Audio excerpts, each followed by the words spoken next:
can tell you, I hear quite often, take 4 strokes on each tooth. If it's damaged, take 5 strokes. It takes as many strokes as necessary to be able to get that damage and get that surface back on. I flatten that whole surface off. I get all of the light reflection off of it, keeping it at that witness mark angle. Now I apply the pressure back into the radius of the tooth.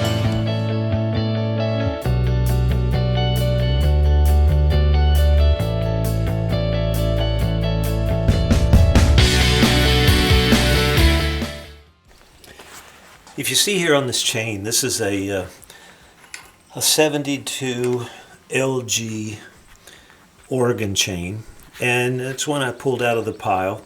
In training sometime it has hit some type of an object, asphalt or rock or something like that.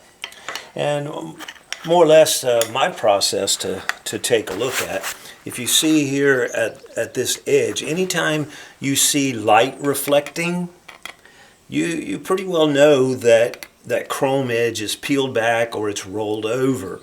If there's any damage on the point as well as the top, it's not going to feed in correctly.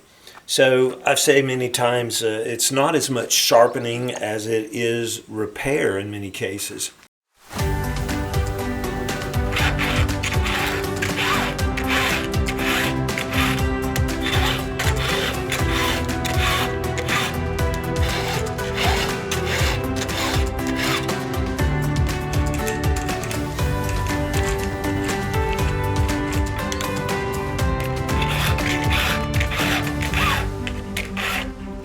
If you take a round file and just try to take all of that back, it's going to be a pretty long process.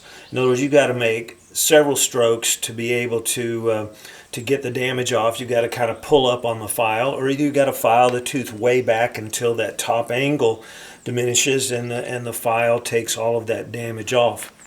You can use a good flat file and be able to dress that front edge up, flatten it off, repair your point, get your angles back up here to the actual witness mark, which is your top plate angle.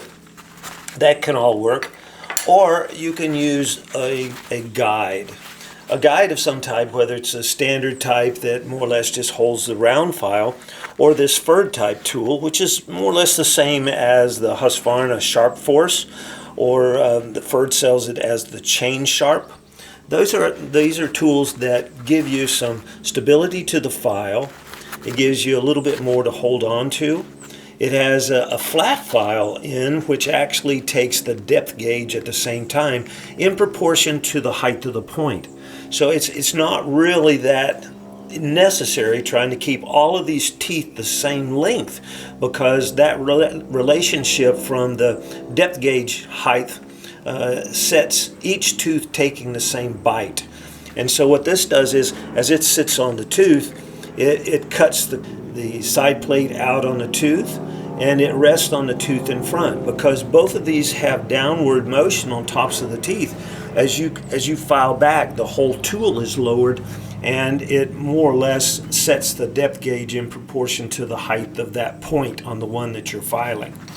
The other option would be to use some type of a gauge-it like this or like this.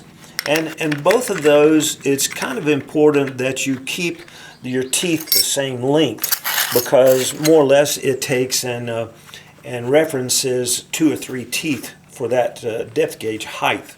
This type of a plate here can be set up to be able to actually do the same as the FERD tool. And what that does is that takes each height of the depth gauge in relationship from the point to the chassis of the chain. And that's the same thing that the FERD tool does, just in an upside down version. So, but one thing that's really great in the field, and people can talk about you don't need all the devices or anything else. I can tell you a good grinder setup can be very, very fast and very efficient. But the wrong person there, not understanding the 5 parts of the tooth or not looking for damage and repairing properly, can overheat the tooth with a grinder.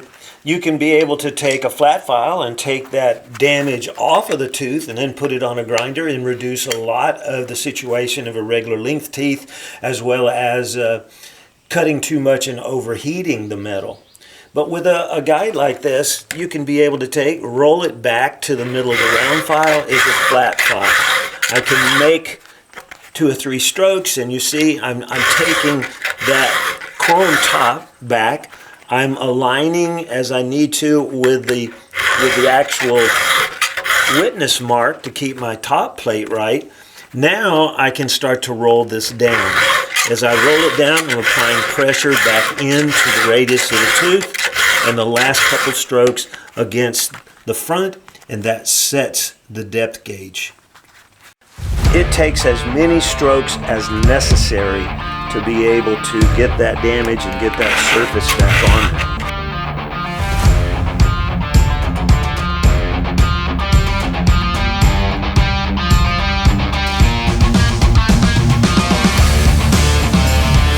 Neat thing about this tool is everything sets very quickly and takes that damage off. This one I roll back, I flatten that whole surface off, I get all of the light reflection off of it, keeping it at that witness mark angle. Now I apply the pressure back into the radius of the tooth. As I roll down, that damage on the right side cutter there, if you watch, the light will reflect off of it. And here's the left hand cutters that we had sharpened, and you can see the surface is still some chrome flashing there. That'll come off in the wood.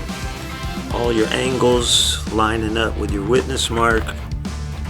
Those basically are back to box stock. So I really don't know of anything faster because of the one-step process, setting the depth gauges as well as the teeth at the same time, other than possibly a automated grinder system. But it's very, very easy for people to learn. That's what that tool will do. It does a great job. Another tool from Ferd is the CSX tool, which is the same as the STIHL 2-in-1 tool. It's produced for STIHL by Ferd. As I said, Husqvarna sells the chain sharp in orange as the Sharp Force, and STIHL sells the CSX tool in orange and white in their lineup as the 2-in-1 tool. Both of them do a great job. You don't have the situation where you have the file going too far back or down. You don't have to worry about position as much this way because it's easier to line up with the tops of the teeth. With just the file, you know, you've got to take and think about high and low. With the guide, you don't have to think about that. So it can make a big difference in your filing abilities. So very important to consider.